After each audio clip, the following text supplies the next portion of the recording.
welcome to the Food Yoga Nutrition Talks, where we talk about how nutrition is important in one's yogic journey. Myself, Shaily Agarwal, a yogi at Sattviko, and today we have Mona, who is a multidimensional person. She has a 25 plus years experience in the field of sales, training, communication, HR, employee management, and much more. She's also a yoga teacher. She takes group classes, private classes, as well as the special event classes. So, welcome to the show, Mona. And we are so glad to have you here. So, how are you? Glad to be here. I'm good, thank you. Okay, great. So let's first talk about your yogic journey. How it started, what motivated you to take up yoga, and how have been your journey on this path so far? Sure. So a little bit of a story there. I grew up in a very competitive athletic family. I have competed in individual and team sports my whole life. My parents were very competitive, and I actually played professional roller derby for quite some time, years and years and years. And that was how I got started in yoga, because we had some professional sports psychologists and cross trainers that would work with us, and they had us start practicing yoga. And I remember my first few classes or even learning, like, okay, we're going to cross train with yoga, thinking to myself, oh my gosh, I am not going to enjoy this. It's far too slow. It's not enough of a workout. I'm somewhat of an adrenaline go junkie, if you will. So my first few classes, I definitely struggled through. I didn't necessarily say that I loved it, or I wouldn't say that now, but I kept at it. And slowly I started noticing kind of a shift in my mental thinking and being able to control a little bit of those rampant or anxious thoughts, because I had learned breath work in some of those classes that I initially took. I also felt a lot of release in my body, in particular via my hips. I'm a big skier, snowboarder, skater, so a runner tends to have tight hips, and I really noticed that I was loosening a little bit and gradually improving at being able to touch my toes or something simple like that. So I started to really enjoy it, and we stopped that cross training after about a year, and then I joined a local studio. About that same time, I started going through some personal stuff with the family that was really difficult to navigate, and I found that I would have this desire to go back to my mat because it felt like a safe place and a place where I could think, clear my mind, and sort through how I really felt about different situations. So it, more than anything, became this mental sanctuary where I was able to think and process and come up with a plan, if you will, for moving forward. And I really loved the positivity aspect. I've been someone that has grown up a little. I love to read, and I've been obsessed with quotes. My dad, when I was a teenager, used to place quotes on my mirror every morning, motivational quotes. And so a lot of that sometimes is included in yoga, or there's a theme, or there's this motivational component. And I loved that, fell in love with that. So it started as a love mentally, and then it has transformed into this physical love as well. It completely has changed how my body moves, how I understand my body, how I can engage different muscles, and improved my posture and overall ability in all of my other athletic adventures. So I really just love the benefits.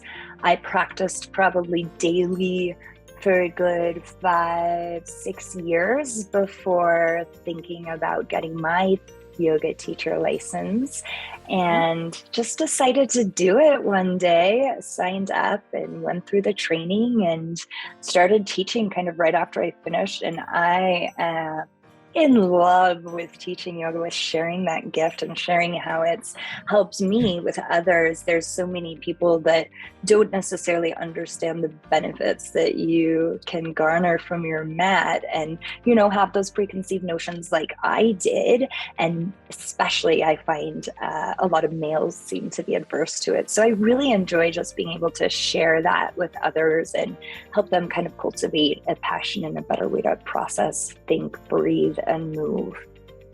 That's a quite interesting journey of yours, being, from the physical training, moving on to the yoga slowly and gradually, and how you actually, first started feeling the mental refreshment, and after that you moved to the, physical benefits to the yoga.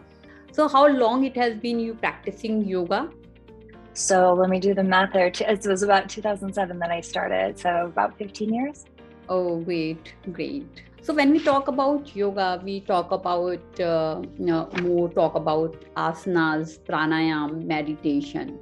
But there is a subject about nutrition, which is very less talked about when we talk about yoga. So, I want to know from you, how do you see nutrition helps in one's yogic journey? Nutrition, I think, is so important with everything, no matter what you're doing. It's one of those main things. I think that there's this idea or this conception that, okay, well, if I just do something physical, that's all I need to do for my health. And nutrition is such a huge component. And there's actually a lot of stuff, and you're right that it's not talked about frequently, but there's a lot of stuff that's incorporated in yoga philosophy with respect to nutrition and, your different doshas, for example, and what type you are, and that dictating what types of food you should eat based on, how you just process as a person, not necessarily on a nutritional level per se. I mean, it does boil down to that, but just in who you are as a person, following, a specific type of eating that is akin or complementary to your dosha, for example, can hugely help not just your practice, but your everyday life, your overall digestion, your overall comfort and processing and energy level in life. Great. So you practice, you mentioned about dosha. So you practice Ayurveda as well? I do. I wouldn't say I strictly practice Ayurvedic, but my general eating habits, luckily enough, tend to correspond very nicely with my dosha. So I do tend to eat according to that. And I find that, it helps my energy. I am an extremely active, busy person. My day starts at about 3:45 a.m. every day, and I'm not done until about 6 p.m. every day with all of my jobs. So I think I have to have that proper energy level, and a lot of that I attribute to nutrition and making sure that I'm eating in appropriate ways for my body and how I process and move and work through life. What kind of a nature person you are? Is it Vata, Pitta, or Kapha? I'm I'm kind of a mix, but okay. Pitta and Kapha. Oh, okay.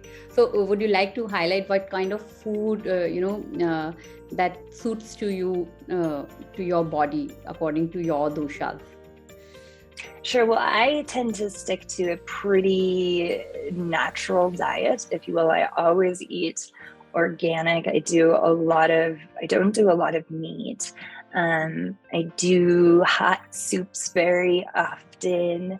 I do a lot of vegetables. I also am pretty strict with the times that I eat. That is kind of the main component. Also tons and tons of water. That's so important. You cannot get enough water.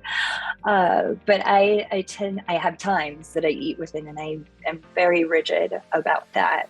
I don't eat outside of those given times during a day. Okay. So how do you fulfill your nutrition requirement?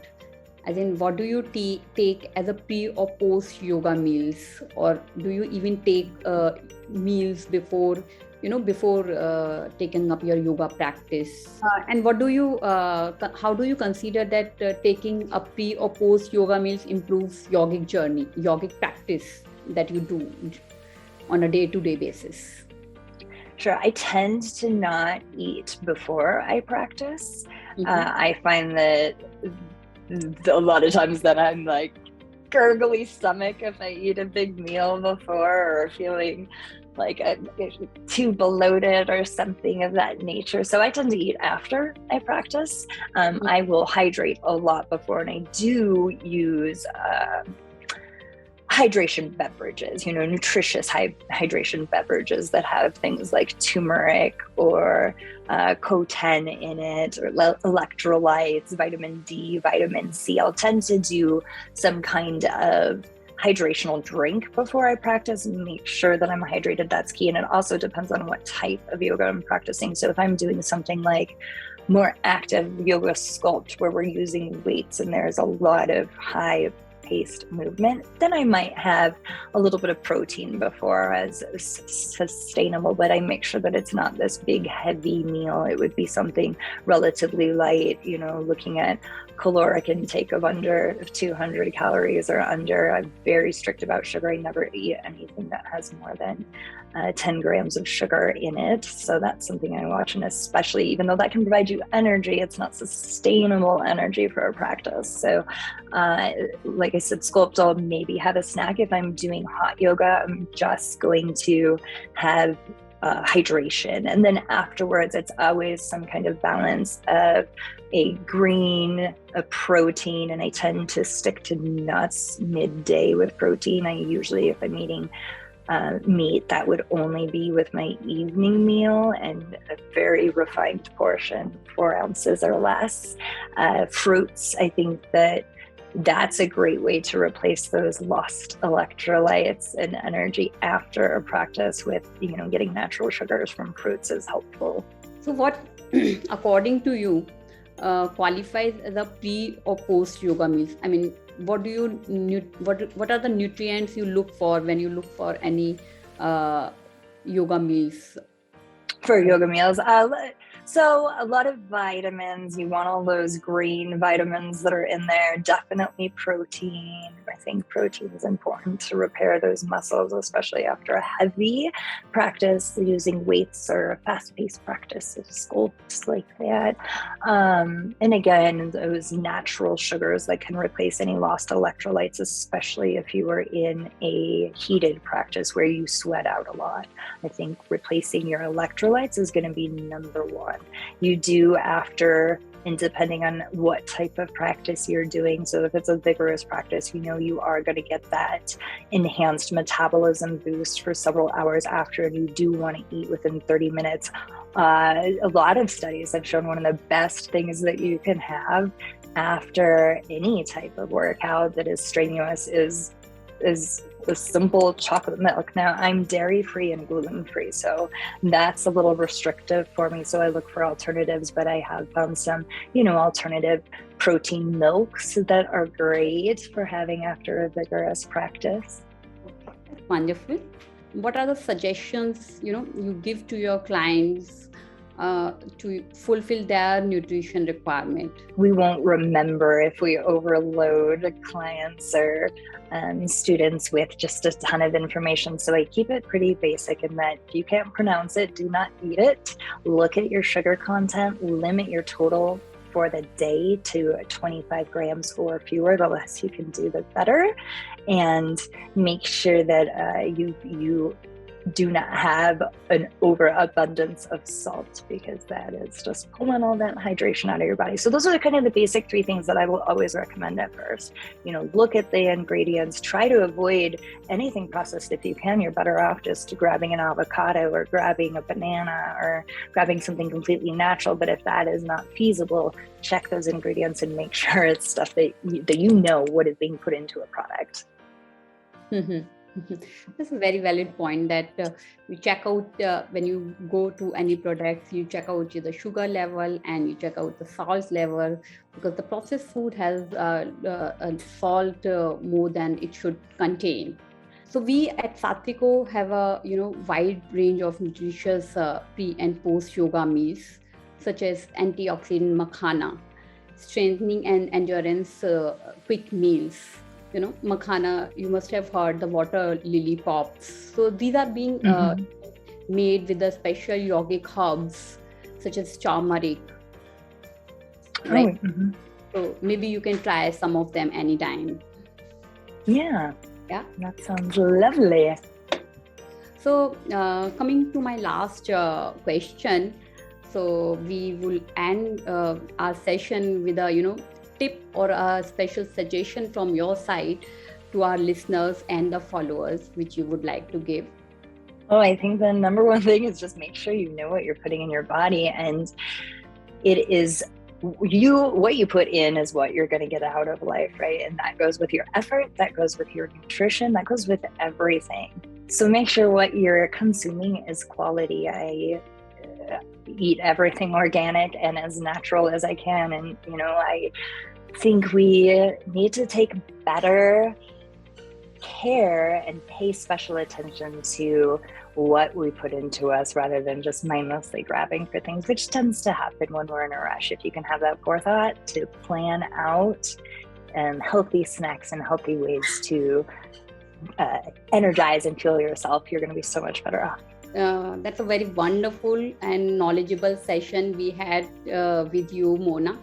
And thanks for coming on to the talks. And, once we publish this interview, we might have questions from our followers and listeners.